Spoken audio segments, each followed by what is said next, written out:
on a telescope are often coated with some kind of metal in order to reflect as much light as possible. Now, the type of metal depends upon the kind of light the telescope is looking at.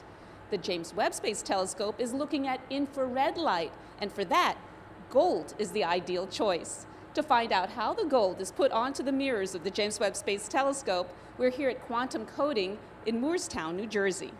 So Ian, how much gold are we talking about? Enough for a ring? Not even that. Well, it depends on how big your ring is, of course. But the thickness of the coating is almost unimaginably small. To give an example, this piece of paper is about 1/1000th of an inch. We could take 1,000 gold coatings, stack them all side by side, and they would be the thickness of this piece of paper. In terms of the amount of gold that we need, it comes to 3 grams of material. Okay, and 3 grams looks like 3 grams I have this. Wow, that's amazing, considering how big the mirror is. That amount, when it's spread out thin enough, covers the whole surface of the hexagon. When you apply the coating, are we talking about like a paint job? No, this is called vacuum deposition. It happens in a chamber where all of the air has been sucked out to create a vacuum. Then we vaporize the gold. We create a cloud of vapor, and that vapor condenses on the surface to form the film. And why do you choose to apply the gold that way? That's the way to get the maximum reflection. Spray painting or other techniques wouldn't give us enough reflection. And can we actually see the gold being applied to a mirror? Sure. Ty's the guy who operates the coating machine.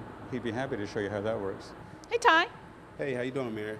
I was told that a coating process is about to start.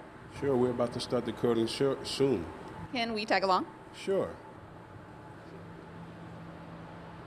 Okay, see, what we're doing here now, we're preparing the mirror for coating, cleaning the mirror of any contaminants or any particles that could be on the mirror. So Ty, what's going on here now? Okay, well now we're putting on the shield and the mask for the mirror. The coating cannot be beyond a certain area on the mirror. So you want the gold to just be on the surface, nothing on the sides or anything? Right. There's a bevel also on the edge of the mirror. We don't want any coating on the bevel either. How long is this going to take? Maybe an hour in total. I understand there are no cameras in the chamber. Can Right. we see what's going on? We take a look inside our viewport.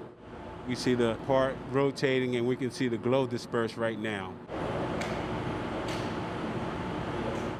So Ty, we couldn't show the actual company-specific equipment that was used to apply the coating, but we get to see the gold-coated mirror fresh out of the chamber. Yeah, that's neat. Look at it. The mirror's coated now. We're all complete and we're ready to ship it off to the customer and they can begin their testing. Well, thanks so much for guiding us through your coating process. It was fascinating. Well, not a problem at all. As you can see, gold isn't just a fashion accessory for the James Webb Space Telescope, but a critical addition to making the telescope work its very best. Thanks for joining us for another edition of Behind the Webb.